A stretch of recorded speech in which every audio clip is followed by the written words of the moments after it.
ఏదైనా ఈవెంట్‌కెళ్తే heroine గారిదో, హీరోదో stuff దొరుకుతది. కానీ ప్రతి ఈవెంట్‌లో మీ ప్రొడ్యూసర్ మీదే స్టఫ్ దొరుకుతది. స్టఫ్ అంటే ప్రాక్టికల్‌గా మాట్లాడుతున్నాం ఉన్న విషయాలు. మన సినిమా హిట్టు, సూపర్ హిట్టు, పబ్లిక్‌కే తీసుకెళ్లారు. వాళ్ళు ఆనందంగా చూస్తున్నారు. దాన్ని కూడా కొంతమంది ఏదో 1, 2 వెబ్‌సైట్స్ రివ్యూల పేరు మీద కిల్ చేయాలని ప్లాన్ చేస్తున్నారు. డబ్బులు డిమాండ్ చేసి వాళ్ళు అడిగినంత ఇవ్వకపోతే ఇది ఒక మాఫియాలాగా తయారైంది. ఆ మాఫియా వ్యవస్థ మీకు వచ్చే ఎంటర్టైన్మెంట్ దగ్గరికి వచ్చే దాన్ని లాగేసుకుంటున్నారు వాళ్ళు రానీయకుండా.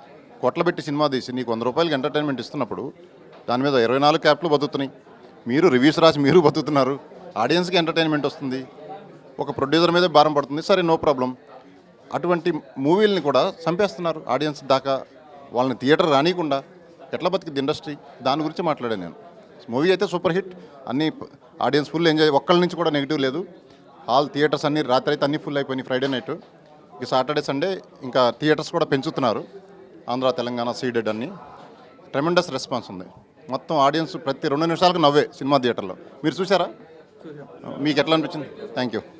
అంటే ఇప్పుడు సోషల్ మీడియాలో చిన్న ప్రొడ్యూసర్ అయినా కానీ మీయే మొత్తం ట్రెండ్ అవుతున్నాయి.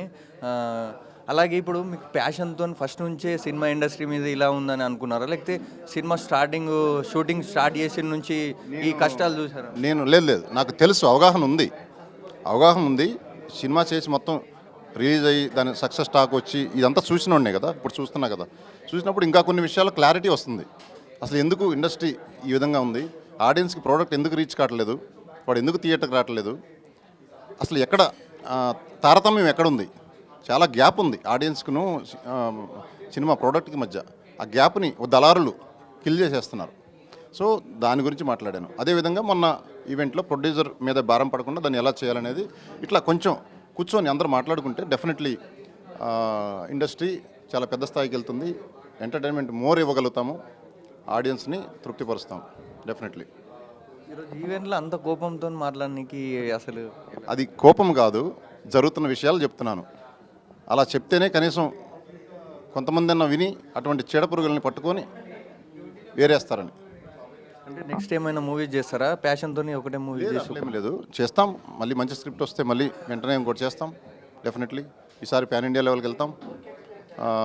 ఇంకా మంచి స్క్రిప్ట్స్ ఆడియన్కి ఎంటర్టైన్మెంటే ఇచ్చే సినిమాలు చేస్తాం డెఫినెట్లీ, నో డౌట్. ఇండస్ట్రీ నుంచి బెస్ట్ కాంప్లిమెంట్ అంటే ఏమని చెప్తారు ఈ మూవీకి? అందరూ ఇచ్చారు, ఒక్కళ్ళు కూడా నెగిటివ్ ఇవ్వాల. అంతమంది ఇచ్చినప్పుడు ఎవరు బెస్ట్ అని చెప్తాం? నెగిటివ్ ఇస్తే వాళ్ళు గుర్తుంటారు, పలానా నెగిటివ్ ఇచ్చాడని. అందరూ బాగా ఇచ్చారు. అసలు సినిమా చూడకముందే ఒక వైబ్రేషన్ వచ్చింది. అసలు ప్రీ పబ్లిసిటీనే ఒక సినిమాలాగా ఫీల్ అయ్యారు. So that is called vibration. So సినిమాలో కూడా వల్గారిటీ అది ఇది ఉందేమో అని భయపడ్డారు, కానీ సినిమా చూసిన తర్వాత మంచి ఎంటర్టైనర్, నో వల్గారిటీ అని క్లారిటీ ఇచ్చారు ఆడియన్స్ కూడా definitely. Thank you so much.